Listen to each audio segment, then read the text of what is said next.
Sir Roger Gale is a longtime British Conservative politician and member of Parliament there since 1983. Hi, Sir Gale. Good to meet you and good to have you on our program this evening. Thank you for inviting me, Bashi. I appreciate you making the time. I have to start off just by asking you for your initial reaction, your initial thoughts on Mr. Sunak securing the leadership of the Tories and becoming the Prime Minister. I supported Penny Mordaunt for the leadership, but Penny took her decision and I think retired from the race gracefully and with dignity. And I believe that most of the parliamentary party, if not all of it, myself most certainly included, will now throw our weight behind Rishi Sunak. I wish him well. He's got a very difficult job to do, but he's an extremely talented and able man.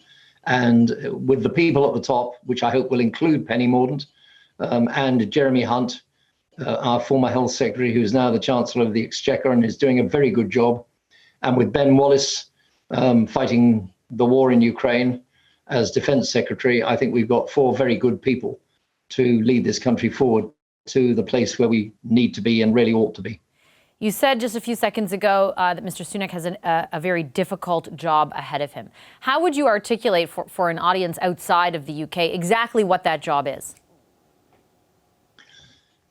I think for an audience outside the UK, but outside Europe as well, because many European states, and actually to some extent the United States, are suffering from the same problem. A COVID pandemic, which has been in every country in Europe, certainly very expensive, because we've all had to take, as individual countries, bailout measures to see our people through the pandemic and out on the sunny side, hopefully, but it's cost an enormous amount of money. So there's that. And then we have been contributing very heavily, as indeed has the United States, to armament for the war in Ukraine to support President Zelensky in his struggle against Putin's illegal war. And that adds up to a lot of bucks. It really is a serious sum of money. So savings do have to be made. But my belief is that a lot of that can be done through efficiency. There is waste in government. There's always waste in government. So before we start cutting things, we need to try to make sure that we are getting every last bang for our buck out of the money, taxpayers' money that we're spending. And that'll go a long way. Now, Rishi, of course, was formerly the Chancellor of the Exchequer. So he knows where all the financial bodies are buried. In fact, he buried some of them during the pandemic.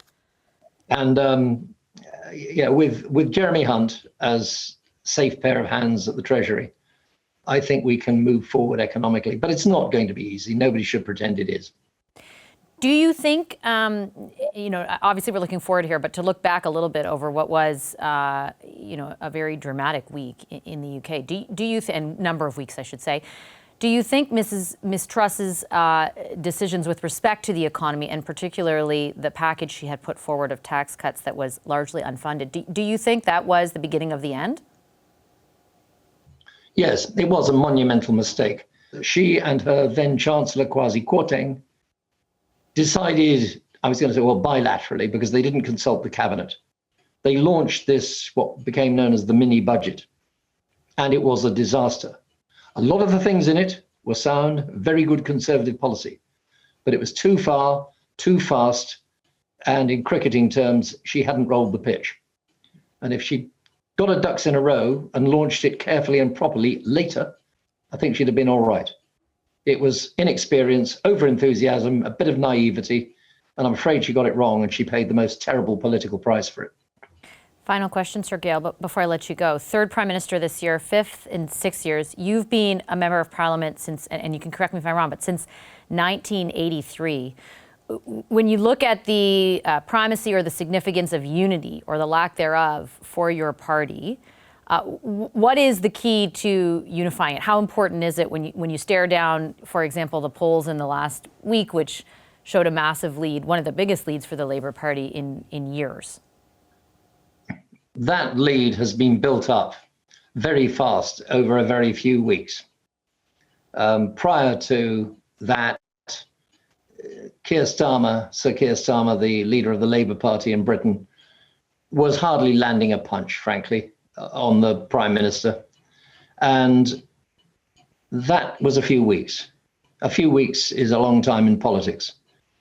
2 years is a very long time in politics, and we have 2 years still till the next general election. Actually, technically, the next general election can be held as late as January 2025. So just over 2 years. We've got that time to rebuild, to get things right. What we have to do is pull together as a team. Divided parties in Canada, in the United Kingdom, anywhere else in the world, divided parties don't win elections. Not in a democracy. In dictatorships, it's rather different. But in a democracy, divided parties don't win elections. We have now to unite. We've got to get our act together, work as a team, allow the team captain to do his job.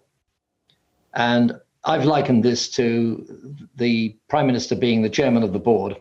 His job is to pull the bits together, pull the team along together with him, get everybody singing from the same song sheet. The chief executive, the Chancellor of the Exchequer, is Jeremy Hunt. His job is to sort out the finances and run the company, if you like. And we've got two of those people. Add into that Ben Wallace as Defence Secretary, add into that Penny Mordaunt, who I think would make a superb Foreign Secretary because she's already had very considerable experience both at the Overseas Development Department and in the Ministry of Defence, which has to work very closely with the Foreign Office. You get those four at the top, plus a whole raft right across the board of good ministers. We've got to get the best talent, forget the divisions within the party, get the best people in the right jobs, and we can win the next election. I'll leave it there. Thank you, sir. Appreciate your time very much this evening. Thanks, Vashi. Hi, I'm Vashi Capellos, host of Power in Politics. See more of our show by subscribing to the CBC News channel or click the link for another video.